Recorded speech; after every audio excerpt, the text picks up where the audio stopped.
అందరికీ నమస్కారం అండి. హాయ్. సో బట్ ముగ్గురులో బాగా నచ్చిన విషయం ఏంటంటే బ్యాక్ టు బ్యాక్ ఇన్ని ఇంటర్వ్యూస్ ఇస్తున్నా అంతే యాక్టివ్గా ఉన్నారు. ఇది ఇప్పుడు ఇందాక చిన్న బ్రేక్ తీసుకున్నారు కాబట్టి ఇంకొంచెం ఎనర్జీ వచ్చి ఉంటుంది అనుకుంటున్నాను నేను. Final start with Varun Tej గారు. సో వరుణ్ గారు ఫస్ట్ పాన్ ఇండియా మూవీ అది ఏమన్నా ఉందా అలా ఏమన్నా?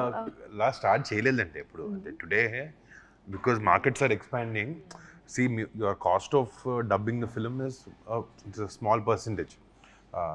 కొన్నిసార్లు సరిగ్గా పబ్లిసిటీ అని చేయడం కూడా ఇంపార్టెంట్. ఈ సినిమాకి వచ్చినప్పటికి వి థాట్ కంటెంట్ యూనివర్స్లో will try to give it. ఇప్పుడు అర్జెంటుగా ఎక్స్ అమౌంట్ వచ్చేస్తుంది లేకపోతే భారీగా డబ్బులు వస్తాయి వేరే స్టేట్ల నుంచి అనే ఉద్దేశం కాదు. బికాస్ ఆడియన్స్ పెరుగుతున్నారు, తెలుగు సినిమా అందరూ చూస్తున్నారు. సో ఇది ఒక చిన్న ప్రయత్నం అవుతే అయింది, అలవాటు అవుతుంది సినిమా, మన ఫేసెస్ అలవాటు అవుతాయి అనే ఉద్దేశంతో మేము చేస్తున్నాం ఈ లాంగ్వేజ్లో. నిజంగా నేను ఎప్పుడు వేరే లాంగ్వేజ్ గురించి కాన్సన్ట్రేట్ ఇప్పుడు ఆపరేషన్ వ్యాలంటైన్ చేసాం, అది సరిగ్గా ఆడలేదు. బట్ కంటెంట్ మనందరం ఒక బిలీఫ్తో స్టార్ట్ చేస్తాం సినిమాని, అది రీచ్ అవుద్దని అనుకుంటాం. It work sometimes it want. But ఈ సినిమాకి వచ్చినప్పటికీ ఫస్ట్ నుంచి రైట్స్ అలాగే అమ్మారు అందరికి, ఓటీటీ రైట్స్ కానీ అన్ని Hindi all languages. So it's a producers decision to do it in other languages. And as artist and technicians we have to oblige and give them that content. And director Karuna Kumar గారు, so matka అసలు అంటే story ఎలా start అయింది అంటే ఏం చెప్తారు? ఒక చిన్న ఐడియా ఎవరితోనో మాట్లాడుతున్నప్పుడు ఈ గేమ్ గురించి నాకు ఫస్ట్ తెలిసినప్పుడు ఇంట్రెస్టింగ్గా అనిపించింది. అంటే ఒక మనిషి ఇంత టెక్నాలజీ లేని టైంలో 60స్లో ఒక మనిషి దేశంలో ఏ మూలకైనా సరే ఒక నంబర్ని ప్రతిరోజు పంపించగలగడం అన్నది నన్ను ఎగ్జైట్ చేసింది. సో అక్కడ నుండి మొదలైన స్టోరీ అది. Okay fine.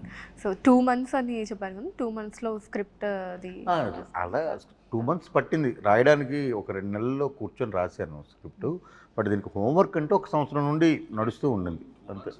13 drafts 2 నెలలు కాదు కదా. కాదు, ఒక బేసిక్ డ్రాఫ్ట్ వచ్చే వరకు డ్రాఫ్ట్ అనేది ఒక 2 నెలలు. దాని తర్వాత అది మారుతూ ఉంటుంది. అంటే సినిమా ఈ డ్రాఫ్ట్ బేస్ చేసుకొని ప్రీ ప్రొడక్షన్ మొదలు పెడతాం, అంటే అందరికీ ఆమోదయోగ్యం. దాంట్లో కొత్తవి యాడ్ అవుతూ షూటింగ్కి వచ్చేటప్పటికి 12 డ్రాఫ్ట్లు అయ్యాయి. ఇది 12 డ్రాఫ్ట్లు రాస్తాం. సో 1960 నుంచి 80 ఆ పీరియడ్ 58 అంటే 60 అనుకోండి, 58లో స్టార్ట్ అవుద్ది, 82 వరకు ఉంటుంది. ఓకే. సో మీ ప్రీవియస్ మూవీస్ చూసుకున్నా అవి కూడా పీరియడ్ బ్యాక్డ్రాప్లోనే ఉంటాయి. Palasa 70s backdrop, Sridevi soda centre contemporary, అదేమి ఇది కాదు, contemporary story. Okay fine. So ఆ పీరియడ్ మూవీస్ని చేయడం అన్నది కొంచెం ఏమన్నా ఇంకొంచెం ఛాలెంజింగ్గా ఇంట్రెస్టింగ్గా అనిపిస్తూ ఉంటుందా? డెఫినెట్గా అది నేను ఎంజాయ్ చేస్తున్నా ప్రాసెస్. అంటే ఇప్పుడు కాంటెంపరీ అనుకోండి, కాంటెంపరీలో ప్రతిది కూడా ప్రాసెస్. అంటే కథ సినిమాకి పడవలసిన కష్టం అంతా సేమ్ అయినప్పటికీ పీరియడ్ సినిమా చేసి ఆ సినిమాని జనానికి మెప్పించాం అనుకోండి ఆ సినిమాతోని, అది ఎక్స్ట్రా కిక్ ఇస్తుంది. ఎందుకంటే మీకు తెలియని జోనర్, అంటే ఈ జనరేషన్ తెలియంది, లేకపోతే ఆ పీరియడ్లో పుట్టిన వాళ్ళు, లేకపోతే ఆ పీరియడ్ గురించి అసలు తెలియని వాళ్ళకి ఒక కొత్త పీరియడ్ని మనం పరిచయం చేసినప్పుడు దానిలోని మైన్యూట్ డీటెయిల్స్ని ఎవరో ఒక విమర్శకుడో లేకపోతే ఒక ప్రేక్షకుడో దాన్ని మెచ్చుకున్నప్పుడు వచ్చే ఆ మెచ్చుకోలు చాలా ఆనందం ఉంటుంది. అది but at the same time care కూడా చాలా తీసుకోవాల్సి ఉంటుంది కదా. ప్రతి ఫ్రేమ్లో అన్ని ఏవేవి కనిపిస్తున్నాయో ప్రతిదీ ఆ పీరియడ్కి తగ్గట్టు తీసుకోవాలి. ఇంకో స్వార్థం కూడా ఉంటుంది. అంటే ఈ డైరెక్టర్ పీరియడ్ ఫిల్మ్ని బాగా హ్యాండిల్ చేయగలడు అన్న ఒక పేరు. ఒక్కొక్కరికి ఒక్కొక్క స్పెషలైజేషన్ ఉంటుంది.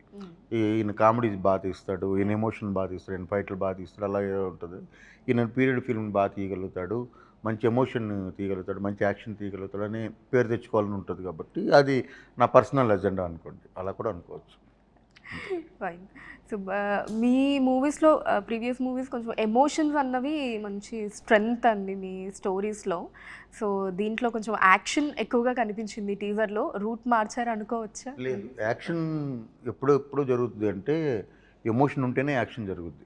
ఊరికినే ఎదురు కొట్టుకోరు కదా. అంటే దానికంటే ముందు ఏదో ఒక డ్రామా జరగాలి. డ్రామా అంటేనే ఎమోషన్. ఆ ఎమోషన్ ఏంది, ప్రాపర్ ఎమోషనా కాదన్నది ఇంపార్టెంట్. ఇంట్లో చాలా ఎమోషన్ ఉంటుంది. క్యారెక్టరే ఎమోషన్ డ్రివెన్ క్యారెక్టర్. అది ఒక ఎమోషన్ వలన అతనికి ఉన్న ఆలోచన ఎలాగైతే కలిగిందో, ఆ ఎమోషన్ వల్ల కలిగిన ఆలోచనతో ఆ క్యారెక్టర్ డ్రైవ్ అవుతుంది కంప్లీట్గా. వాసు అనే క్యారెక్టర్ కాబట్టి ఎమోషన్ ఖచ్చితంగా ఉంటుంది సినిమా. ఓకే. అండ్ మీనాక్షి గారు, అసలు నాకు తెలిసి హ్యాపీయెస్ట్ హీరోయిన్ అనుకుంటా మీరు ఇప్పుడు మొత్తం టాలీవుడ్ ఇండస్ట్రీలో. Back to back releases. No డెఫినెట్గా. So Lucky Bhaskar, Matka, mechanic Rocky. Yeah, 5th September. So I think in 3 months I have like 4 releases.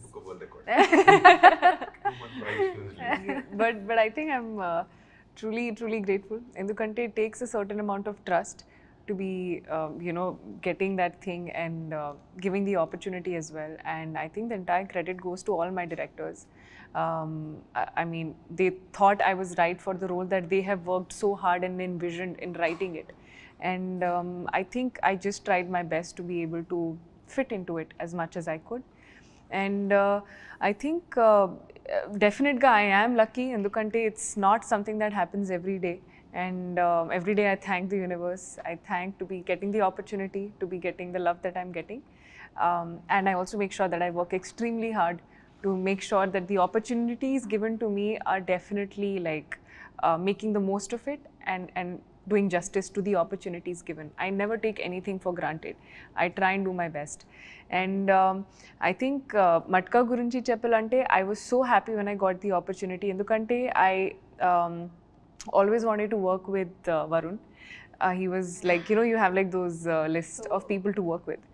Matka opportunity కంటే వరుణ్ తేజ్ గారితో ఆపర్చునిటీ వచ్చింది.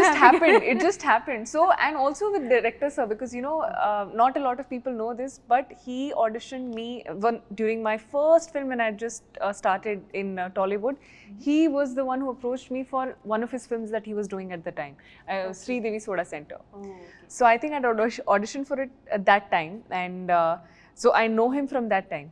So when he approached me for this, I was more than happy. Endukante I think he's one of the first associations I've had in the industry when I came, and I had no idea then. And I was so happy when he narrated the story to me also. Endukante it's not some coming and going character.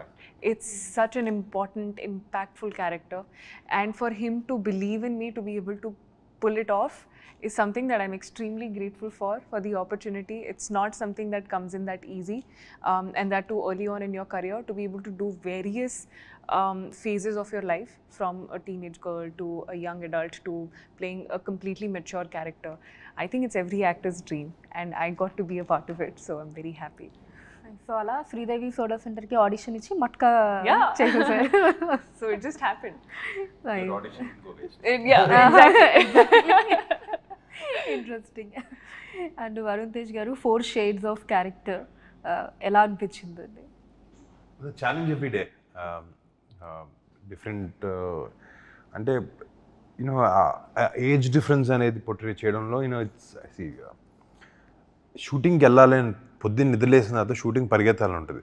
So ఈ cinema especially ఎంత స్పీడ్గా అయితే అంత కుదిరితే వెళ్ళిపోయి చేయాలి, perform చేయాలి, మనకి ఇచ్చిన సీన్ని డైరెక్టర్ అనుకున్న దానికన్నా బాగా చేయాలి అని ఒక ఉంటుంది, ఒక పిచ్చి అది ఉండేది నాకు ఈ సినిమాకి. అంటే దట్ ఈస్ బికాజ్ ఎక్కడో నమ్మకం ఏంటంటే ఈ క్యారెక్టర్ని బాగా ప్లేస్ చేయగలుగుతాను. ఒక ఫస్ట్ ఆఫ్ ఆల్ బిలీఫ్ మనకు ఉండాలి లోపల. And I had that, and everyday అదే జీల్తో అదే ఎనర్జీతో షూటింగ్కి వెళ్ళడం. But that was anyways there, but ఈ క్యారెక్టర్కి వచ్చినప్పటికి it's lot of good scope to perform for this character. అంటే నా వెరీ డిఫరెంట్ ఎకనామికల్ బ్యాక్డ్రాప్ నుంచి వచ్చే క్యారెక్టర్ స్టార్ట్ అవుతుంది. అక్కడి నుంచి grow into riches and into more problems. డబ్బులు ఎక్కడుంటే అక్కడే ప్రాబ్లమ్స్ కూడా ఉంటాయి. సో ఎవెన్చువలీ సో ఆ వేరియేషన్ ఏంటంటే ఇంకోటి, ఇప్పుడు ఒక 20 years ఉన్నప్పుడు ఒక చురుకు ఉంటుంది బాడీలో. This is a level of energy, way of talking. Like ఇప్పుడు ఫర్ ఎగ్జాంపుల్ ఆ క్యారెక్టర్లో మాటలు చాలా ఫాస్ట్గా వస్తాయి. ఈ క్యారెక్టర్కి వచ్చినప్పుడు it's very slow and very confident. అక్కడ కొంచెం కేర్లెస్నెస్ ఉంటుంది. పెద్దయిన తర్వాత మెచ్యూరిటీ వల్ల, దెబ్బల వల్ల, అన్నిటి వల్ల మనం నేర్చుకుంటాం. సో అలాంటి డిఫరెన్స్ని క్యారెక్టర్లో చూపించడం చాలా important. Because specially this film relies on performances also.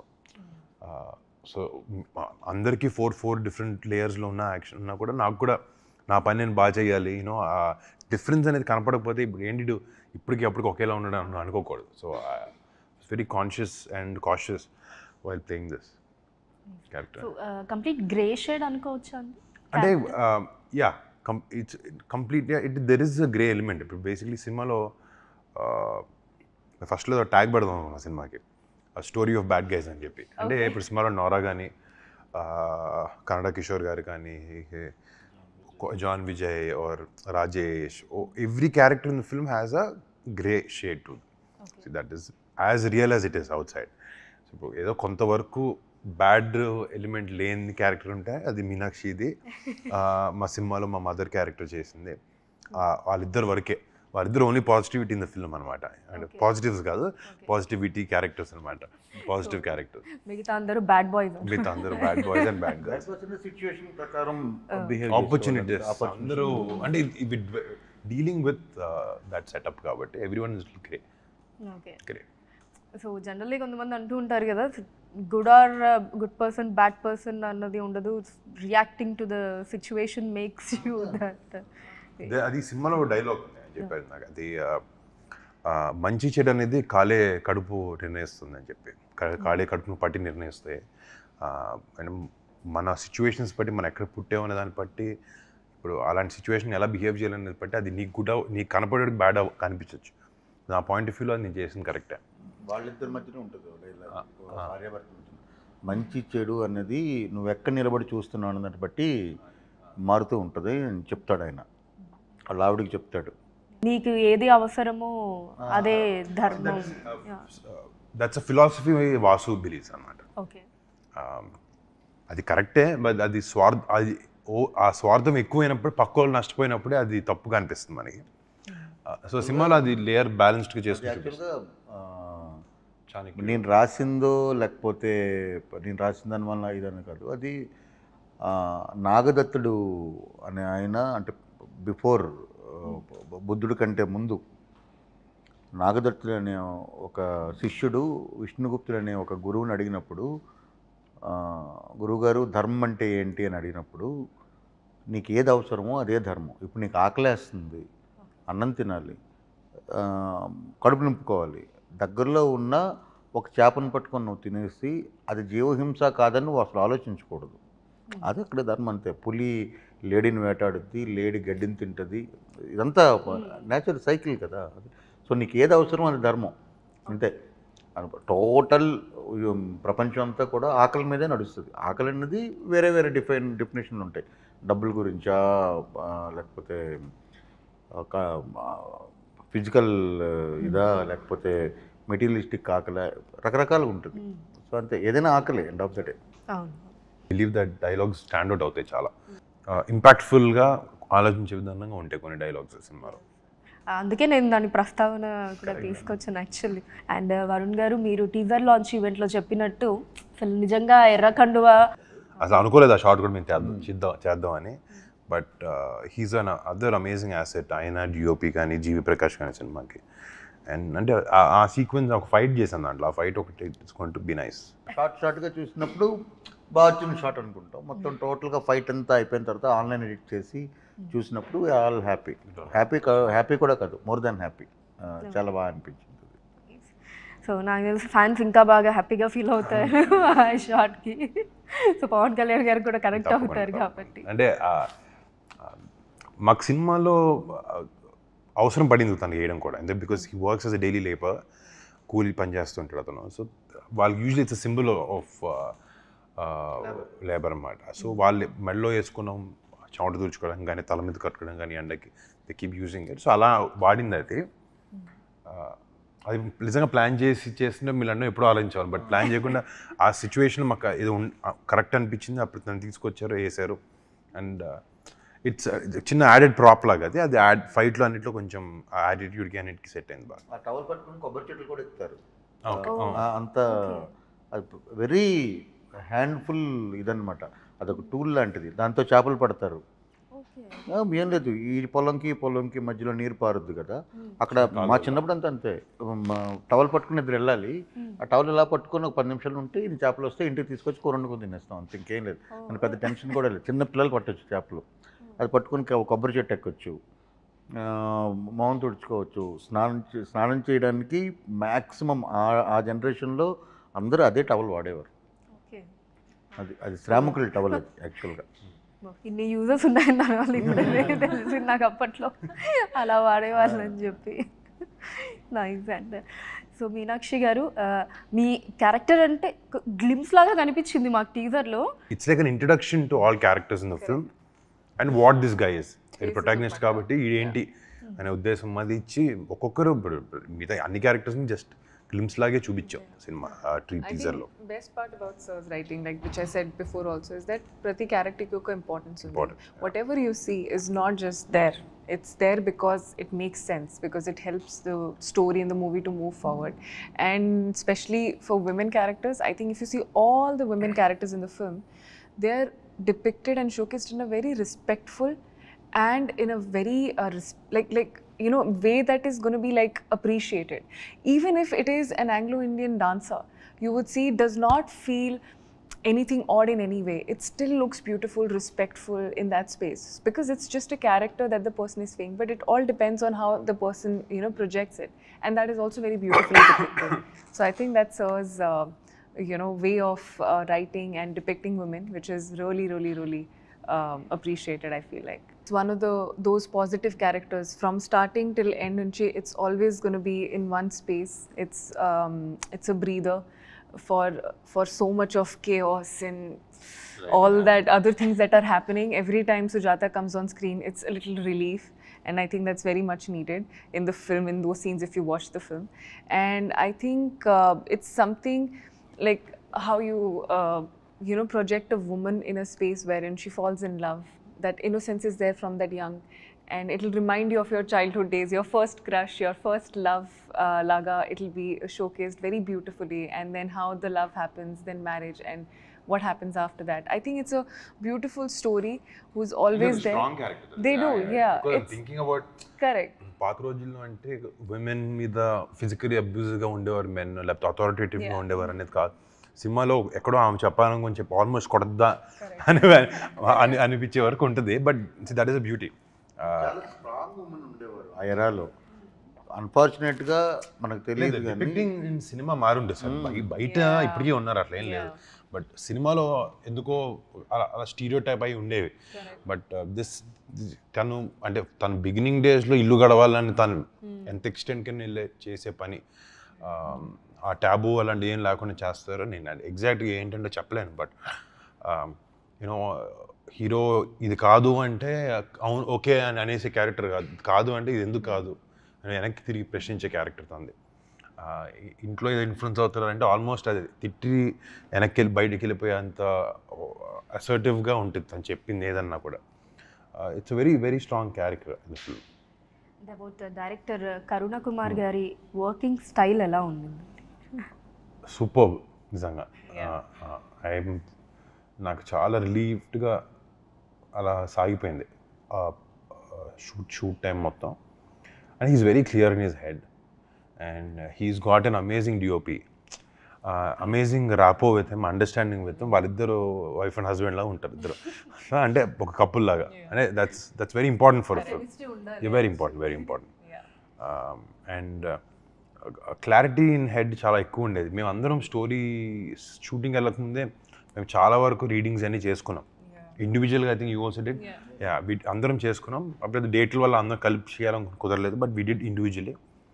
So సెట్కి వెళ్ళిన తర్వాత ఈరోజు ఏం చేస్తాము అని ఆలోచన లేదు. సో నిన్న ముందు రోజు నైట్కి next day morning first shot is decided, art work is ready, plan, pre production basically చాలా ఎక్స్టెన్సివ్గా అమేజింగ్గా చేశారు ఆయన షూటింగ్ స్టార్ట్ అవ్వకముందు నాకు ఫోన్ చేసి ఎక్సైట్ అయిపోతూ చెప్పేవారు, సార్ మీరు రావాలి, ఆఫీస్కి రావాలి, మీరు ఇక్కడ మినేచర్ సెట్ చేసాం, మీరు చూడాలి, మేము ఏమేమి వర్క్ చేసాం చూడాలంటే that shows that is excitement for the film. అక్కడికి వెళ్ళిన ఇంత పెద్ద ఏదైతే సినిమాలో సెట్ చేయాలనుకున్నా అంతా ఒక దాంట్లో ప్లాట్ఫామ్లో మినేచర్ సెట్ చేశారు. అండ్ సాంగ్స్ కూడా ఆయన వెళ్ళిపోయిన వెంటనే వెళ్ళారు, 10 రోజులు కూర్చున్నారు, ఆయనకు కావాల్సిన పాటలు తీసుకున్నారు, వచ్చారు. నిజంగా I think you should say that ఈ సినిమా టీంలో obviously is the captain of the ship, but ఆయన కింద పనిచేసిన వాళ్ళు మా డిఓపి, మా art director, music director, lyricist, actually every one on set హార్ట్ఫుల్గా చాలా ఎఫర్ట్తో చాలా ప్రేమతో చేశారు సినిమా అందరూ. Really thank them. So Karuna Kumar గారు, బోత్ మీ హీరో వరుణ్ తేజ్ గారు, ఆయనతో working experience and overall travel Matka movie journey గురించి.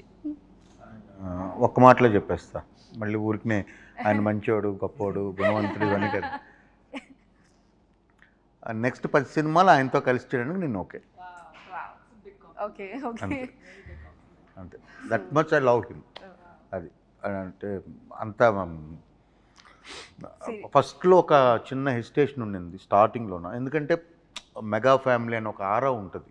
అది ఎవరికైనా సరే ఎనీ డైరెక్టర్ నాకు తెలిసి ఫస్ట్ టైం ఆయనతో వర్క్ చేయడానికి మెగా ఫ్యామిలీ ఆరా అని ఉంటుంది. ఎలా ఉంటారో ఏంటో, ఎలా బిహేవ్ చేస్తారో ఏం మనకు తెలియదు. సో అది మీకు వెళ్ళిన 10 నిమిషాల్లో క్లోజ్ అయిపోతుంది. ఫస్ట్ కాఫీ మీకు వచ్చేలోగా మీకు తెలిసిపోద్ది ఆయన ఏంటన్నది ఒకటి. సో ఆ రోజు నేను ఏం కలిశానో ఈరోజు ఇప్పుడు ఇక్కడ మాట్లాడుకున్నంత వరకు మేము ఇంతే దీనికి ఉన్నాము. కథ ఒకసారి నచ్చేసిన తర్వాత దాని ఇంప్రూవ్మెంట్ గురించి వెరీ వెరీ హెల్దీ వేలో మేము డిస్కస్ చేసుకోవచ్చు. సార్ ఇలాగా ఇది ఉంది, ఇలా చేద్దామని అంటే ఇది కరెక్టా కాదని అప్పుడు డెసిషన్ తీసుకోలేకపోతే ఒక పూట ఆలోచిద్దాం అనుకొని మర్నాడు పొద్దున్న నేను ఆయనకు ఫోన్ చేయడం, ఆయన నాకు ఫోన్ చేయడం చేసి మాట్లాడుకున్నవే ఉన్నాయి తప్ప అది అది చాలా ఇంపార్టెంట్. అంటే ఏంటో ఏంటో ఏంటో అని మనం ఇదైతే ఉన్న సీన్ కానీ లేకపోతే రాసింది కానీ లేకపోతే తీద్దాం అనుకున్నది కానీ స్పాయిల్ అయిపోద్ది. అలా కాకుండా ఆ రోజుకి అది క్లోజ్ అయిపోయింది అనుకోండి, ఎస్ ఇది దీంతో వెళ్ళిపోతున్నాం అనుకుంటే క్లియర్ అంతే.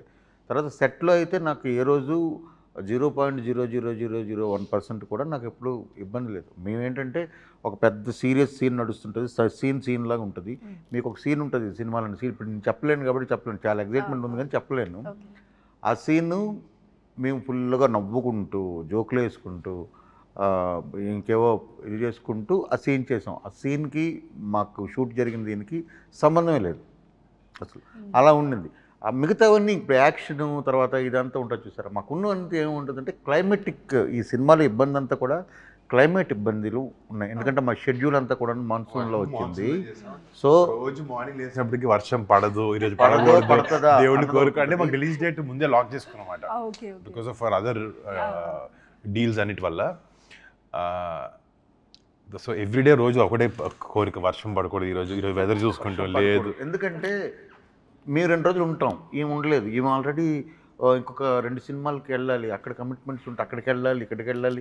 వాళ్ళందరూ అన్ని యూనిట్లే కదా, అందరూ ప్రొడ్యూసర్లు, అందరూ యూనిట్లు, అందరూ డబ్బులే. సో ఆ వాల్యూ మాకు తెలుసు. సో ఆ ముందు రోజు ఆమె షూట్ పూర్తి చేయాలి. పెళ్ళి అసలు యాక్చువల్గా పెళ్లి సీన్ ఒకటి ఉంటుంది, పెళ్లి సీన్ తీసిన రోజు వర్షం పడింది. బట్ నేనే ఇబ్బంది పెట్టి నేనే చెప్పాను వర్షంలో చేద్దాం పెళ్ళి అంటే దే సెడ్ ఎస్, అంతే, దాంతో చేసేస్తాం. సో అదంతా వాళ్ళు కోఆపరేట్ చేయకుండా మనం ఏమీ చేయలేం. వర్షంలో చేయం సార్, ఎందుకు చేయాలి అన్నారంటే ఇదే లేదు. బట్ వాళ్ళిద్దరూ ఆ సీన్ని అంత అన్కంఫర్టబుల్, చాలా చిన్న ప్లేస్లో చేసాం, అసలు కంఫర్టబుల్లే కాదు అది, కానీ we all enjoyed the day. అయితే ఈ లెక్కన రోజు వరుణ్ గారు వరుణ దేవుణ్ణి ప్రార్థించారు. నిజంగా మేము 3 రోజులు వర్షం పడకూడదు అనుకున్నప్పుడు తుఫాన్ హెచ్చరిక ఉండేది, చిన్నదేదో జల్లు పడేది, అయిపోయింది. వర్షం వల్ల ఒక్కరోజు హాఫ్ డే క్యాన్సిల్ అయింది. మిగతా రోజంతా మా షూటింగ్ అయిపోయిన తర్వాత వర్షాలు. కాకినాడ మేము కంప్లీట్ చేసుకొచ్చాం, తుఫాన్ ఇంకా. సో ముగ్గురికి కూడా థ్యాంక్ యూ సో మచ్ అండి.